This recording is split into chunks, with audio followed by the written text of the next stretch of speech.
Amen. Amen. Oh, gloire au Seigneur. On se met debout pour écouter la parole.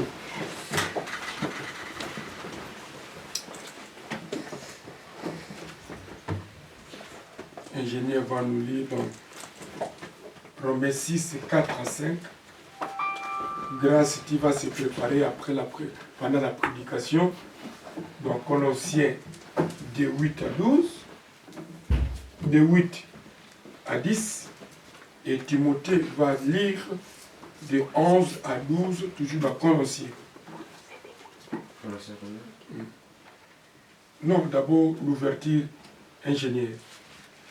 Au nom de Jésus-Christ. Amen. Romains 6, 4. Nous avons donc été ensevelis avec lui par le baptême en sa mort, afin que, comme Christ est ressuscité des morts par la gloire du Père, de même nous aussi, nous marchions en nouveauté de vie. En effet, si nous sommes devenus une même plante avec lui par la conformité à sa mort, nous le serons aussi par la conformité à sa résurrection. Amen. Sachant que notre vieil homme a été crucifié avec lui, afin que le corps du péché fût détruit pour que nous soyons esclaves du péché. Car celui qui est mort est libre du péché. Amen. Or, si nous sommes morts avec Christ, nous croyons que nous vivrons aussi avec lui, sachant que Christ ressuscité des morts ne meurt plus, la mort n'a plus de pouvoir sur lui. Amen. Que Dieu soit béni. Amen. Amen. Amen. Grâce lit dans Colossiens, chapitre 2, versets 8 à 10. Timothée va lire de 11 à 12.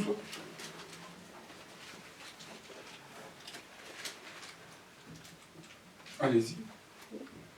Prenez garde que personne ne fasse de vous sa proie par la philosophie et par une vaine tromperie, s'appuyant sur la tradition des hommes, sur les rudiments du monde et non sur Christ.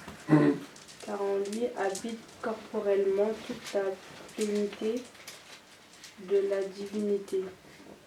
Vous avez tout pleinement en lui, qui est le chef de toute domination et toute autorité. Timothée 11, toujours Colossiens 2, 11 à 12. Et que toute langue confesse que Jésus-Christ est Seigneur à la gloire de Dieu, le Père. Ainsi, mes bien-aimés, comme vous avez toujours obéi, mettez en œuvre votre salut avec crainte et tremblement. Non seulement en ma présence, mais bien plus encore maintenant que je suis absent. Amen. Merci. Galates 5, 6.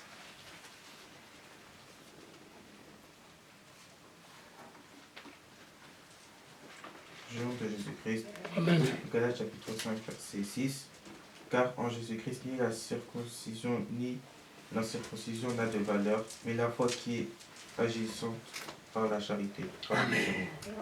Amen. Amen. Amen. Que le Seigneur bénisse. Amen. Nous sommes tous à l'école du Seigneur. Amen. Amen. Ah, lorsque vous venez à la maison de Dieu, il faut lire la Bible. Il faut s'attendre que papa me dira de lire.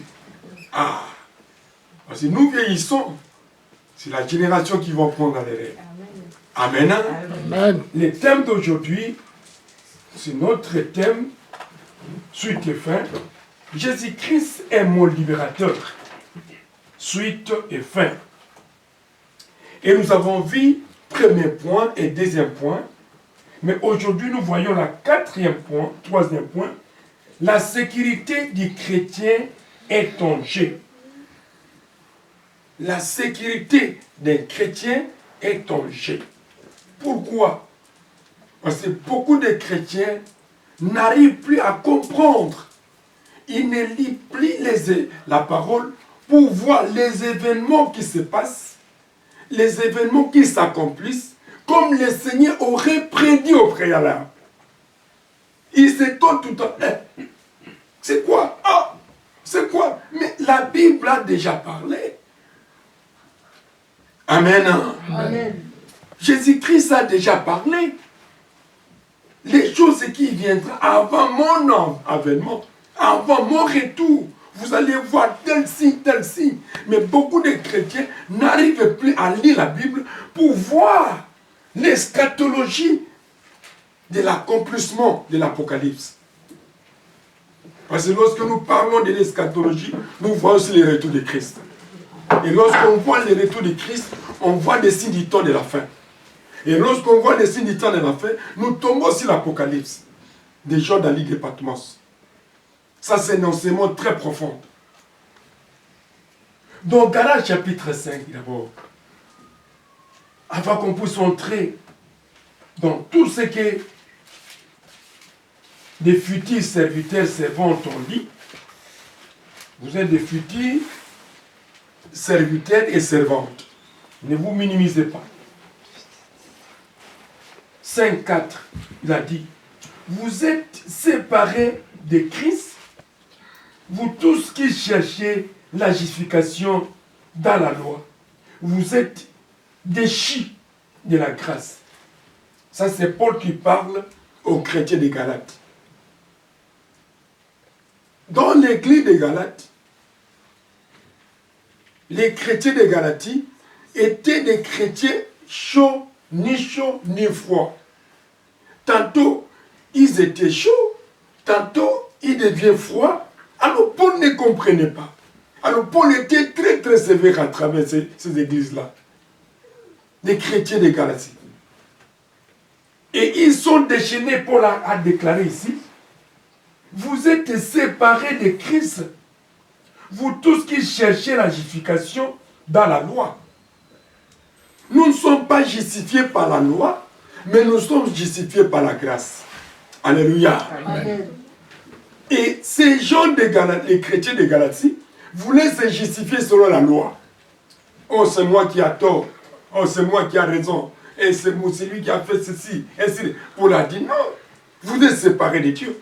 Nous sommes justifiés par la foi au nom du Seigneur Jésus-Christ.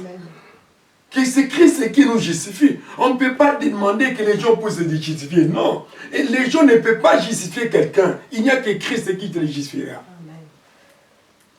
Et si Christ te justifie, tu auras une place convenable au paradis. Je donne l'exemple de la justification du Christ. Lorsqu'on avait arrêté Christ, on l'a amené chez Pilate.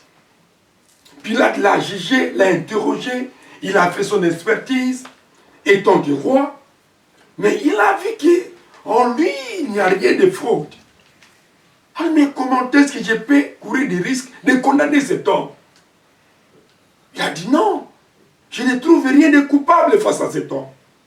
Oh non, qu'il soit crucifié. Il a dit non. La nuit porte conseil. Il est parti dormir.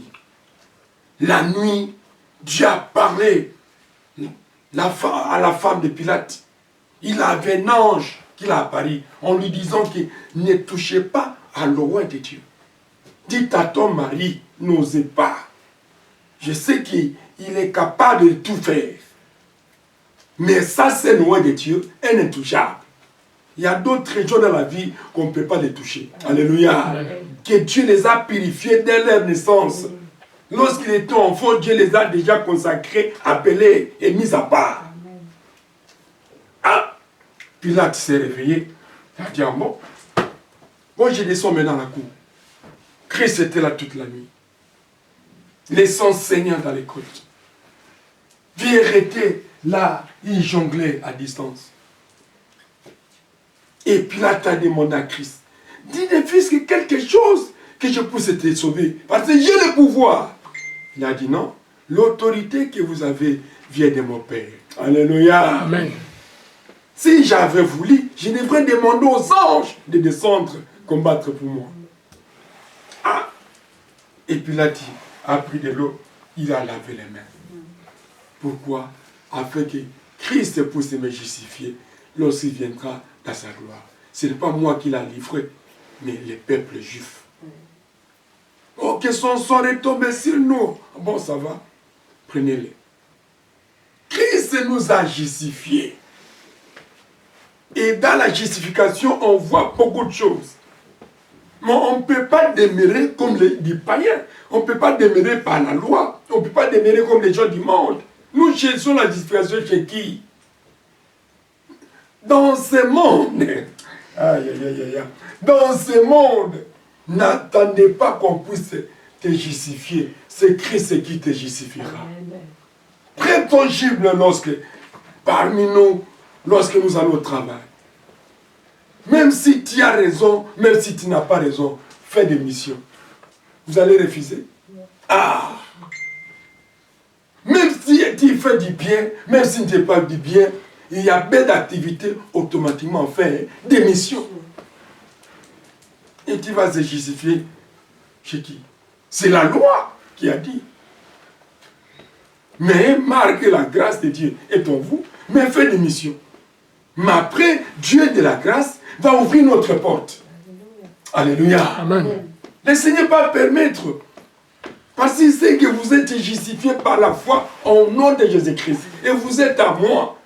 Malgré les combats de la loi, mais moi, Christ, je vais te justifier d'une autre manière. Amen. On te chasse ici, on te donne ici. Amen. On ferme ici, il ouvre de l'autre côté. Amen. C'est ça, Jésus. Il est bon. Alléluia. Amen. Amen. Alléluia. Amen. Nous lisons dans Romains, là où l'ingénieur nous a fait lire, nous a montré les Écritures.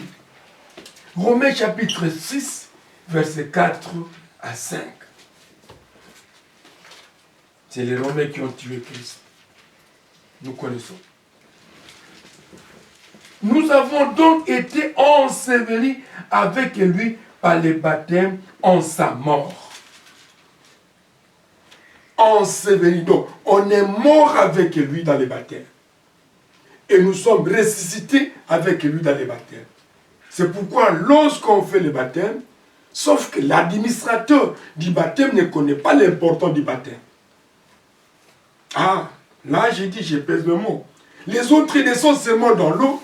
Oui, vous les baptisez au nom du Père et du Fils. Ouh. Et il te soulève. Non. Il doit administrer le baptême comme il fallait. Vous acceptez de mourir avec Christ? Oui, j'accepte de mourir avec Christ. Vous acceptez de ressusciter avec Christ? Oui, j'accepte de rester avec Christ. C'est en ce moment-là, l'administrateur qui baptise élève ses mains en haut, demander la grâce de Dieu, la puissance du Saint-Esprit qui était descendu du temps de Jésus-Christ, pour t'accompagner. Et il t'émerge dans l'eau au nom du Père, du Fils et du Saint-Esprit.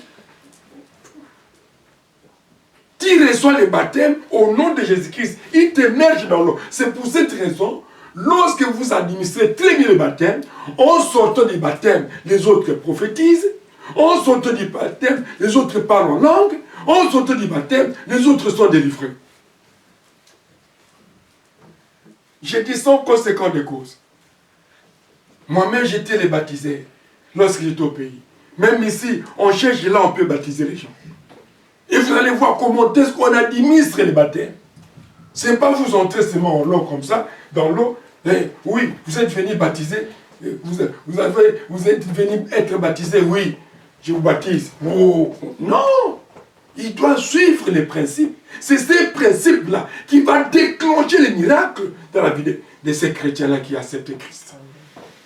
J'ai vu tant de gens, lorsque j'ai baptisé les âmes de Dieu de votre église au Congo, il y a des gens qui sortaient par la prophétie, les autres qui sortaient par les paroles langues, les autres qui sortaient par la délivrance démoniaque. En plein baptême, il est sorti, les démons commencent à quitter le corps. Parce qu'on sait comment administrer les baptêmes. Alléluia. Amen. Nous avons donc été ensevelis avec lui, c'est Christ, par les baptêmes en sa mort. Comme Christ est ressuscité des morts par la gloire du Seigneur, de même nous aussi, nous marchions en nouveauté de vie. Parce que lorsque vous êtes baptisé, vous sortez de l'eau, ta vie ne sera plus la même. Vous changez votre façon de voir des choses. Vous marchez en nouveauté de vie. Parce que vous êtes né de nouveau. Ce n'est pas qu'après le baptême, tu rentres encore dans le monde. Non, ça ne va pas. Ou bien tu n'as pas accepté Christ. Ou bien tu ne connais pas l'importance du baptême. C'est pourquoi on prend le temps d'enseigner qu'est-ce que c'est le baptême. Et qui peut avoir le baptême. Et comment protéger votre baptême. En sortant de l'eau, qu'est-ce que vous devriez faire? Alléluia. Amen. Il y a beaucoup à dire et beaucoup à enseigner au peuple de Dieu. C'est très important. Lorsque vous êtes ressuscité avec Christ, ce n'est plus toi qui vis, mais c'est Christ qui vit en toi. Et tu dois abandonner ta vie entre les mains du Seigneur. Ce n'est plus toi qui décides, mais c'est lui qui décide en toi. Avant de faire quelque chose, il faut écouter ce qui te conduit. Ce n'est pas la chair, ce n'est pas le sang.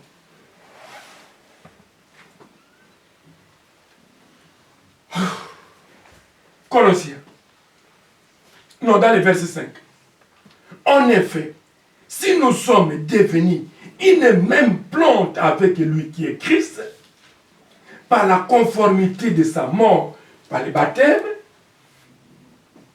nous serons aussi par la conformité de sa résurrection. Souvenez-vous lors de la résurrection de Christ. Christ ressuscité, il avait revêtu un corps incorruptible, il avait un autre corps saint. Il brillait et il se multipliait partout. Pour vous montrer que la vie de Christ après sa mort a changé. Et pour vous dire aussi, après la mort, il y a une autre vie. Une vraie vie pour les chrétiens. Et une mauvaise vie pour les pécheurs. Alléluia. Amen. Ah! Christ a changé, sa vie a changé. Ne me touche pas, je ne suis pas encore arrivé auprès de mon Père. Il avait un corps incorruptible et ses vêtements brillaient. Il faut qu'après votre baptême, votre vie puisse briller. Qu'on puisse voir l'étoile de Dieu briller. Le Saint-Esprit qui était descendu du trône de Jésus-Christ va descendre au même moment dès que vous sortez de l'eau. Et c'est pourquoi il y a la manifestation du Saint-Esprit. Il y a des parents lors de la délivrance. Un jour, je suis parti baptiser un frère que j'avais enseigné dans l'église pour venir recevoir le baptême. Du coup, ce frère ne se voyait plus. Bon, je ne sais pas. Mais lorsque j'ai donné un communiqué pour aller d'amener les gens dans le baptême, il s'est pointé en retard. Moi, je ne savais pas. Lui nous a suivis avec d'autres qui avaient suivi l'enseignement, ainsi de suite. À la fin, il dit, papa, je suis venu en retard. Je n'ai pas suivi l'enseignement jusqu'à la fin. Mais j'ai la foi d'être baptisé. Ah! Je l'ai regardé, je n'ai pas empêché à cet enfant d'être baptisé. Quelque chose qui me disait, mais il n'a pas suivi les enseignements. Et il risque d'être scandalisé. C'est un enfant de Dieu. Mais l'épée qu'il a suivi, par la foi au nom du Seigneur, baptisez-les. Mais j'ai senti quelque chose, écoutez, j'ai senti quelque chose dans ma tête, dans mon cœur, comme point d'interrogation. Est-ce que, l'eau est là. Philippe n'a pas refusé de baptiser. Entre, j'ai sanctifié l'eau, j'ai prié. Bien aimé, j'étais comme ça, parce que moi je dois être au milieu d'eau et les fidèles de l'autre côté pour l'épargner. Vous ne pouvez pas mettre les fidèles en pleine eau, vous les baptisez de l'autre côté. Non, c'est défendu. C'est moi qui avais baptisé maman. Donc souvent je les mets souvent comme ça. Les fidèles devant, moi derrière. Là où il y a plein d'eau. Après, je proclame, j'administre, je les baptise. Aussitôt, je les dis, frère, est-ce que vous acceptez Christ dans votre vie comme Seigneur et Sauveur? Oui. Vous acceptez de mourir avec Christ et ressuscité avec Christ par le baptême? Oui, papa. Moi, je te baptise au nom du Père et du Fils et du Saint-Esprit. Aussitôt que je l'ai jeté dans l'eau, j'ai senti un courant grand